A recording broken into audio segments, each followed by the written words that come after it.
साथियों, एनटीआर गारू ने विकसित आंध्र प्रदेश का सपना देखा था। हमें मिलकर अमरावती को, आंध्र प्रदेश को विकसित भारत का ग्रोथ इंजन बनाना है। हमें एनटीआर गारू का सपना पूरा करना है। चंद्रबाबू गारू, ब्रदर पवन कल्याण, इदी मनमू చెయ్యాలి, ఇది మనమే చెయ్యాలి। మిత్రులారా, ఎన్టీఆర్ గారు వికసిత్ ఆంధ్రప్రదేశ్ కోసం కల కన్నారు.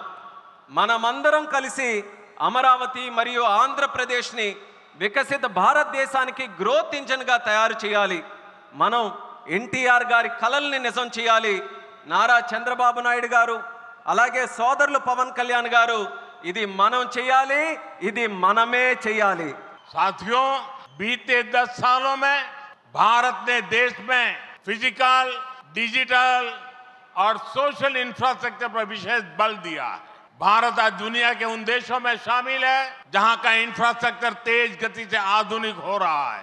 इसका फायदा आंध्र प्रदेश को भी मिल रहा है। आज भी रेल और रोड से जुड़े हजारों करोड़ के प्रोजेक्ट आंध्र प्रदेश को मिले हैं। మిత్రులారా, గత 10 ఏళ్లలో భారతదేశం ఫిజికల్, డిజిటల్ మరియు సోషల్ ఇన్ఫ్రాస్ట్రక్చర్ పై ప్రత్యేక దృష్టి సారించింది. ఇప్పుడు భారత్ ప్రపంచంలో అత్యంత వేగంగా మౌలిక వసతులు అభివృద్ధి చెందుతున్నటువంటి దేశాల్లో ఒకటిగా నిలుచుంది. ఇది ఆంధ్రప్రదేశ్కు కూడా ప్రయోజనంగా మారబోతుంది. ఈ రోజు కూడా రైల్ మరియు రోడ్డు ప్రాజెక్టులలో రాష్ట్రానికి వేల కోట్ల రూపాయలు కేంద్రం తరపున అందించడం జరుగుతుంది। यहाँ आंध्र प्रदेश में कनेक्टिविटी का नया अध्याय लिखा जा रहा। इन प्रोजेक्ट से एक जिले से दूसरे जिले की कनेक्टिविटी बढ़ेगी, आसपास के राज्यों से कनेक्टिविटी बेहतर होगी। इससे किसानों के लिए बड़े बाजार तक फसल पहुंचाना आसान होगा और उद्योगों के लिए भी सुविधा होगी। टूरिज्म सेक्टर को और तीर्थ यात्राओं को बल मिलेगा। जैसे रेनीगुंटा नायडूपेटा हाईवे से तिरुपति बालाजी के दर्शन आसान होंगे।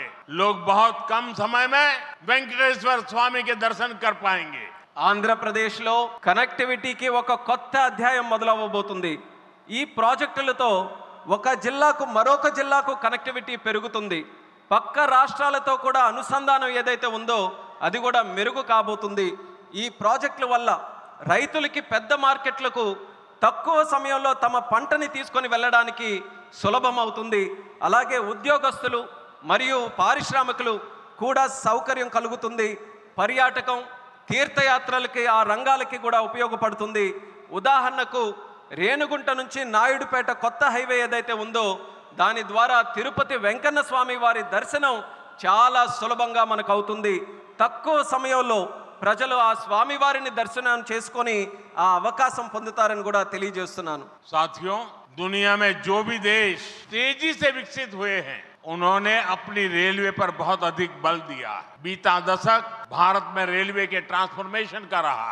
भारत सरकार ने आंध्र प्रदेश में रेलवे के विकास के लिए रिकॉर्ड पैसे भेजे हैं। वर्ष 2009 से 2014 तक आंध्र प्रदेश और तेलंगाना के लिए रेलवे का कुल बजट 900 करोड़ रुपए से भी कम था, जबकि आज सिर्फ आंध्र का ही रेल बजट 9000 करोड़ रुपए से ज्यादा का, यानी करीब 10 गुना से ज्यादा की बढ़ोतरी हुई है। మిత్రులారా, ప్రపంచంలో వేగంగా అభివృద్ధి చెందిన దేశాలు ఏవైతే ఉన్నాయో అవన్నీ కూడా తమ రైల్వే మీద చాలా ప్రాముఖ్యత సారించారు।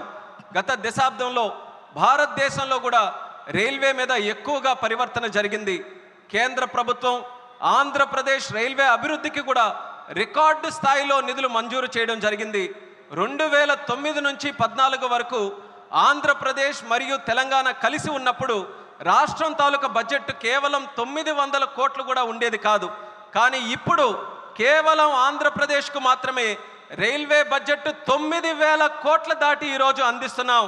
అంటే ముందు కంటే 10 రెట్లు ఎక్కువ బడ్జెట్ అభివృద్ధి జరుగుతుందని తెలియజేస్తున్నాను। साथियों, रेलवे के बढ़े हुए बजट से आंध्र प्रदेश में रेलवे का 100% इलेक्ट्रिफिकेशन हो चुका है। यहाँ 8 जोड़ी आधुनिक वंदे भारत ट्रेनें चल रही है। साथ ही आधुनिक सुविधाओं वाली अमृत भारत ट्रेन भी आंध्र प्रदेश से होकर गुजरती है। बीते 10 साल में आंध्र प्रदेश में 750 से अधिक रेल फ्लाईओवर और अंडरपास बनाए गए हैं। इसके अलावा आंध्र प्रदेश के 70 से ज्यादा रेलवे स्टेशनों को अमृत भारत स्टेशन योजना के तहत विकसित किया जा रहा है। మిత్రులారా, ఈ పెంచిన రైల్వే బడ్జెట్ వల్ల ఆంధ్రప్రదేశ్లో 100% ఎలక్ట్రిఫికేషన్ మనం పూర్తి చేసుకున్నాం. ఇక్కడ 8 సరికొత్త వందే భారత్ ట్రైన్లు ప్రారంభమయ్యాయి. దానితో పాటు ఆధునిక వసతులతో కలిగి ఉన్న అమృత్ భారత్ రైళ్లు కూడా ఆంధ్రప్రదేశ్ నుంచి వెళ్తుంది. గత 10 ఏళ్లలో 750 కంటే ఫ్లైఓవర్ బ్రిడ్జ్లు కానీ అండర్ పాసేజీలు కానీ రైల్వేస్లో నిర్మించబడింది. అంతేకాకుండా 70కి పైగా రైల్వే స్టేషన్లు మన ఆంధ్రప్రదేశ్ రాష్ట్రంలో అమృత్ భారత్ స్టేషన్ పథకం కింద అభివృద్ధి కూడా చేస్తున్నామని తెలియజేస్తున్నాను. साथियों, इंफ्रास्ट्रक्चर के लिए जब इतने सारे काम होते हैं तो उसका बहुत मल्टीप्लायर इफेक्ट होता है। इंफ्रास्ट्रक्चर के निर्माण में जो रॉ मटेरियल लगता है उसे मैन्युफैक्चरिंग इंडस्ट्री को बल मिलता है। सीमेंट का काम हो, स्टील का काम हो, ट्रांसपोर्टेशन का काम हो, ऐसे हर सेक्टर को इससे फायदा होता है। इंफ्रास्ट्रक्चर विकास का सीधा लाभ हमारे नौजवानों को होता है, उन्हें ज्यादा रोजगार मिलते हैं। आंध्र प्रदेश के भी हजारों युवाओं को इन इंफ्रा प्रोजेक्ट से रोजगार के नए मौके मिल रहे हैं। మిత్రులారా, ఇంత భారీ స్థాయిలో మౌలిక వసతులు అభివృద్ధి జరగడం వల్ల ఆర్థిక వ్యవస్థలో మల్టీప్లయర్ ఎఫెక్ట్ ఏర్పడుతుంది. నిర్మాణ రంగంలో కావలసిన రా మెటీరియల్స్, సిమెంట్ అయినా స్టీల్ అయినా రవాణా వంటి రంగాలకు గణనీయమైన డిమాండ్ ఏర్పడుతుంది. దీనివల్ల తయారీ పరిశ్రమలకు బలం ఏర్పడుతుంది. ఈ పరిశ్రమల ద్వారా మన యువతకు నేరుగా ఉద్యోగ అవకాశాలు పెరుగుతాయి. ఆంధ్రప్రదేశ్లో వేలాది మంది యువకులకు ఈ ప్రాజెక్టుల వల్ల సరికొత్త ఉపాధి అవకాశాలు కూడా లభిస్తాయని తెలియజేస్తున్నాను. साथियों, मैंने लाल किले से कहा था कि विकसित भारत का निर्माण गरीब, किसान, नौजवान और नारी शक्ति इन 4 पिलर्स पर होगा। एनडीए सरकार की नीति के केंद्र में 4 पिलर सबसे अहम है। हम विशेषकर किसानों के हितों को बड़ी प्राथमिकता देते हुए काम कर रहे हैं। किसानों की जेब पर बोझ न पड़े और इसलिए बीते 10 सालों में केंद्र सरकार ने सस्ती खाद देने के लिए करीब 12 लाख करोड़ रुपए खर्च किए। हजारों नए और आधुनिक बीज भी किसानों को दिए। पीएम फसल बीमा स्कीम के तहत आंध्र प्रदेश के किसानों को अब तक 5,500 करोड़ रुपए का क्लेम मिल चुका है। पीएम किसान सम्मान निधि के तहत भी आंध्र के लाखों किसानों के खाते में 17,500 करोड़ रुपए से ज्यादा पहुंचे हैं। మిత్రులారా, నేను ఎర్రకోట నుంచి స్పష్టంగా చెప్పాను, వికసిత్ భారత్ నిర్మాణం కావాలంటే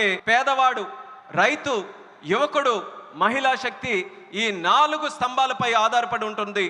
ఎన్డీఏ ప్రభుత్వ విధానాల్లో కూడా ఈ 4 స్తంభాలు కేంద్ర బిందువుగా పెట్టుకొని పనిచేస్తున్నాం. రైతు ప్రయోజనాలు అత్యంత ప్రాధాన్యత తీసుకుంటూ మేమందరం కూడా కేంద్రంలో పనిచేస్తున్నాం. రైతు జేబులకి భారం పడకుండా ఆ ఉద్దేశంతో గత 10 ఏళ్లలో ఎరువుల కోసం ఏకంగా 12 లక్షల కోట్ల రూపాయలు ఖర్చు కేంద్ర ప్రభుత్వం చేసింది. 1000కి పైగా సరికొత్త మరియు ఆధునిక విత్తనాలు కూడా రైతులకి అందించబడ్డాయి.